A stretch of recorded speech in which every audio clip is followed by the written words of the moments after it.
All right, everybody, here it is, the quadratic formula. Different than the quadratic equation. We use the quadratic formula to solve the quadratic equation. So when graphing doesn't work or when factoring doesn't work, we can use this formula. And here it is, x equals the opposite of b plus or minus the square root of b squared minus 4ac, all of that over 2a.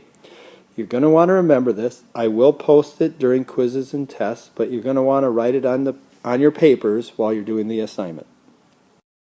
All right, so here we have a quadratic equation, and we're going to use the quadratic formula to solve it. So what I'm going to do is identify A, B, and C. If you notice right here, this is not set to 0 yet. So the first step is set this to 0. So I added 3x to move it over to the other side, and I wrote it in standard form. I have 1x squared plus 3x plus 2. Now what I'm going to do is set up my quadratic formula and plug in these numbers to solve it.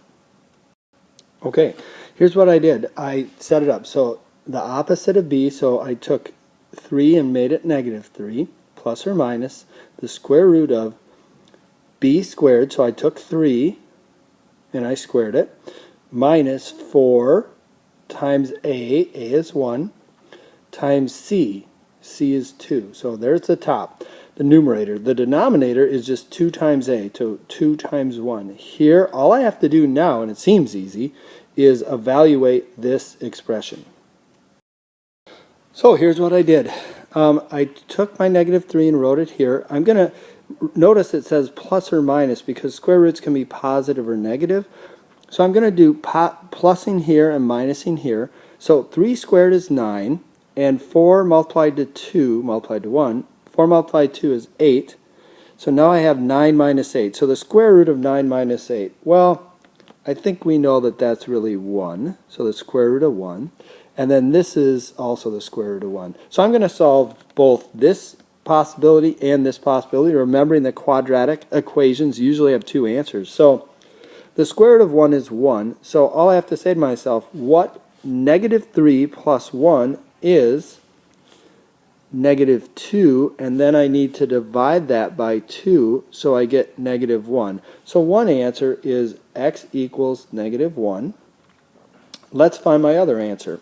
So here I have negative 3 minus 1. Well, negative 3 minus 1 is negative 4. And I do have to divide it by 2, so then my answer here is negative 2. So if we were to graph this, it would touch at negative 1 and negative 2, and here are my two answers. Okay, we're going to practice one more time. This quadratic equation is in standard form, equal to 0, perfect. We're going to use the formula and plug in numbers and get our answers, but this time it looks like we might get decimals. So they want us to round to the nearest hundredth. All right, so I color-coded again. Here's A, I wrote it right here and here. Here's B, I wrote it here, opposite of B, so negative B here. B squared, so 4 squared here.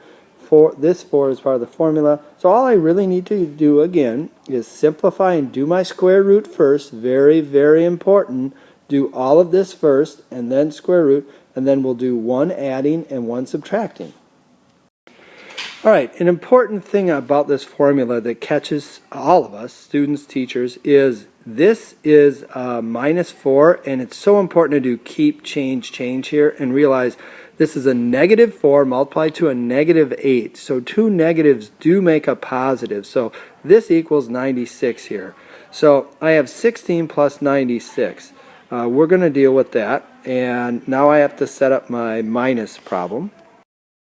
So if you look, I have my 16 plus 96 equals 112. So I have my plus here and I have my minus here. So all I have to do is evaluate. So let's start with this one. So the square root of 112.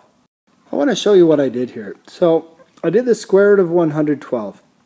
It's 10.583. If you can, leave it in your calculator. Do not round right now. Do not round.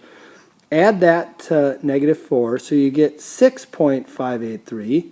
let's divide by 6. Okay, divide by 6. You get 1.097. It says round to the hundredth, so I underline the hundredths, and I look to the right, it's a 7. So that 9 goes up to 10. It is important to have the 0 there. So one answer for our quadratic equation is x equals 1.10. Now I'm going to do the second part. It's important to take your time. Do the second part. Now I'm going to minus instead of add, and let's see what happens. Let's see what I did here. So the square root of 112, I already had it, but it is good to use your calculator and leave it in your calculator. Now, it's -4 minus that, so it's keep, change, so we're adding, so we get -14.583, blah, blah. Okay, and then we have to divide by 6. When I divided by 6, I ended up with 2.430. I'm rounding to the hundredth, so 10th, hundredth. So because there's a 0, that 3 will stay. My final answer will be 2.43, and that's it. So x, my two answers are x equals 2.43, and then also x could equal 1.10. Those are my two answers to this quadratic equation. All right, in your homework and on your test, you will have to use the quadratic formula to solve a word problem. Let's practice. A child throws a ball upward with an initial upward velocity of 15 feet per second. Now, this person's throwing the ball from a height of 2 feet. So maybe they're 2 feet tall. So their arm is throwing it from 2 feet. If no one catches the ball, how long will it be in the air? Round to the nearest hundredth of a second. So here's our formula. Use the vertical motion formula, and its height equals -16 t squared plus vt plus c. So what we're going to do is we're going to substitute in the 15 feet per second. That's our v. So it's substituted in here. And our 2 is our starting height. So we started at a height of 2. So we substitute that in.